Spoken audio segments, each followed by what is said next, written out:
నమస్కారం అండి. నేను doctor Pradeep Ojha, MD physician, register endocrinologist, Bhaskar hospital, Shapur, గండిమైసమ్మలో చేస్తున్నాను అండి.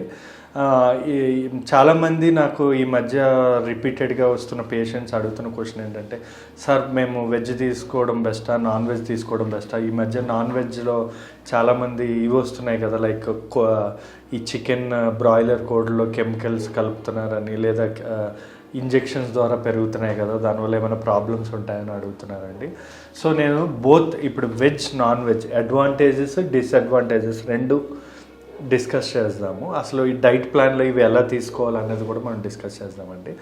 యాక్చువల్లీ చెప్పాలి అంటే వెజిటేరియన్ ఫుడ్ అంటే వెజ్లో ఎక్కువగా ఫైబర్ ఎక్కువ ఉంటుంది అనమాట, విచ్ ఈజ్ లైక్ ఫైబర్ వల్ల ఏంటంటే మన బాడీలో గుడ్ బ్యాక్టీరియా అంటే మంచి బ్యాక్టీరియా అన్నది డెవలప్ అవుతుంది. అండ్ ఆల్సో దానివల్ల కొంచెం హార్ట్కి కూడా ఫైబర్ అనేది చాలా మంచిది. అండ్ ఇంటెస్టైన్ కడుపులో క్యాన్సర్స్ రాకుండా ఇలాంటి వాటికి కూడా ఫైబర్ అనేది చాలా ఉపయోగపడుతుంది.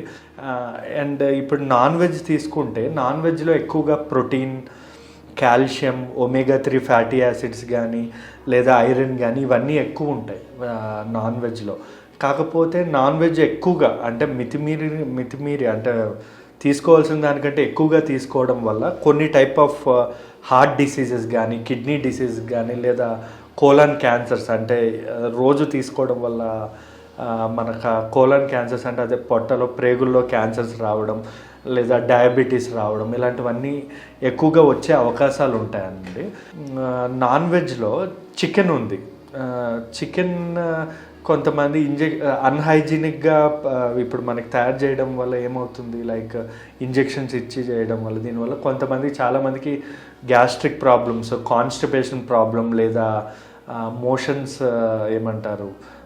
నుంచి బ్లడ్ రావడం, some type of intestinal stomach cancers ఈ మధ్య వచ్చే అవకాశాలు కొంచెం పెరిగాయి. కానీ మీకు తెలియని విషయం ఏంటంటే నాన్ వెజ్లో సేఫెస్ట్ అంటే ఆల్వేస్ సేఫ్ ఏంటి అంటే లైక్ ఫిష్ కూడా మన చెరువు చేపలు ఇవన్నీ కాదండి. లైక్ సముద్రం చేపలు కానీ, సముద్రంలో పెరిగే ప్రాన్స్, క్రాబ్స్ ఇవన్నీ ఉన్నాయి కదా, ఇవన్నీ వెరీ గుడ్ ఫర్ హెల్త్. దానివల్ల మీకు అసలు ఎటువంటి సైడ్ ఎఫెక్ట్స్ ఉండవు. మెయిన్గా సముద్రంలో పెరిగేవి. చెరువులో పెరిగేవి ఏంటంటే వీళ్ళు వాటికి మీట్ వేయడం, బిర్యానీలు వేయడం, వేస్ట్ ప్రొడక్ట్స్ అన్నీ అంటే లైక్ బీఫ్ ఇలాంటివన్నీ వేయడం వల్ల అవన్నీ చెరువు చేపలలో చాలామందికి మెదడు వాపు అంటే మెదడుకి సంబంధించిన వ్యాధులు రావడం, లేదా రక్తం చెడిపోవడం ఇలాంటివన్నీ జరుగుతున్నాయి. So always prefer sea foods అనమాట. సీ ఫుడ్స్ మ్యాక్సిమం ప్రిఫర్ చేయొచ్చు. అండ్ కంపేర్డ్ విత్ అంటే ఇప్పుడు చికెన్ అయితే ఇంజెక్షన్స్ వేస్తున్నారు కదా, మరి మటన్ తినొచ్చా లేదా వేరే మాంసాలు తినొచ్చా అని చాలామంది అడుగుతారు. యాక్చువల్లీ చెప్పాలి అంటే మటన్ కంటే చికెన్ చెప్పాలంటే 100% బెటర్. ఎందుకంటే these comes under red meat అనమాట. ఈ మటన్, బీఫ్, పోర్క్, పంది ఇవన్నీ కూడా ఏంటంటే రెడ్ మీట్లోకి వస్తాయి. ఈ రెడ్ మీట్లో డేంజరస్ రెడ్ మీట్ ఏంటి అంటే బీఫ్. అంటే మనకి ఆవు మాంసం కానీ ఇవి ఉంటాయి కదా, ఈ రెడ్ మీట్లో వెరీ డేంజరస్. ఎంత డేంజరస్ అంటే మీరు ఒకవేళ ఇది తీసుకోండి, ఫర్ ఎగ్జాంపుల్ మన ఇండియాలో హార్ట్ అటాక్స్తో ఎక్కువ చనిపోయే ప్లేసెస్ తీసుకుంటే మన సౌత్ ఇండియా నెంబర్ 1లో ఉంటుంది. రీజన్ ఏంటంటే నార్త్ ఇండియాతో కంపేర్ చేసుకుంటే సౌత్ ఇండియాలో నాన్ వెజ్ కన్జంప్షన్ అనేది చాలా ఎక్కువ. ఎంత ఎక్కువ అంటే ఫర్ ఎగ్జాంపుల్ మన సౌత్ ఇండియాలో నెంబర్ 1 ప్లేస్ కేరళ ఉంది ఈ హార్ట్ అటాక్స్ వచ్చి సడన్గా. ఎందుకంటే కేరళలో బీఫ్ ఎక్కువ తింటారు, రెడ్ మీట్ నేను చెప్పా కదా. వీళ్ళు చూడడానికి దే మే లుక్ స్ట్రాంగ్. ఇప్పుడు చాలామంది ఉంటారు బాగా మస్కులర్గా ఉంటారు, సడన్గా డెత్స్ ఎందుకు అవుతున్నాయంటే బికాస్ ఆఫ్ రెడ్ మీట్. ఈ రెడ్ మీట్ అనేది అంత డేంజర్.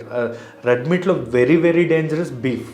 అందుకే మీరు చూసుకోండి, ఫస్ట్ మన కేరళలో beef is the major food. అందుకే మన కేరళలో చాలామందికి హార్ట్ అటాక్స్ అంటే మంచిగా స్ట్రాంగ్గా ఉండేవాళ్ళు సడన్గా హార్ట్ అటాక్స్ ఈ కేరళలో ఉంటుంది. మన సౌత్ ఇండియాలో కూడా మనం మటన్ బాగా తింటాం, like compared with north India mutton బాగా తింటాం. దానివల్ల కానీ లేక ఆల్కహాల్ కన్జప్షన్ వల్ల కానీ మనకి బాగా ఈ హార్ట్ డిసీజెస్ అనేవి బాగా పెరిగిపోతున్నాయి మన సౌత్ ఇండియాలో.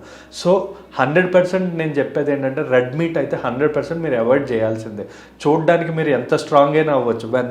మేము అంటే ఈ మధ్య లైక్ ఆఫ్టర్ కోవిడ్ తర్వాత మేము బాగా చూస్తుంది ఏంటి అంటే నడుచుకుని వస్తున్నారు అంతే. అంటే మంచి స్ట్రాంగ్ పీపుల్ నడుచుకుని వస్తున్నారు. నడుచుకుని వచ్చి సర్జరీస్ చేసేటప్పుడు సడన్గా హార్ట్ అటాక్స్ వచ్చి చనిపోతున్నారు యంగ్ పేషెంట్స్.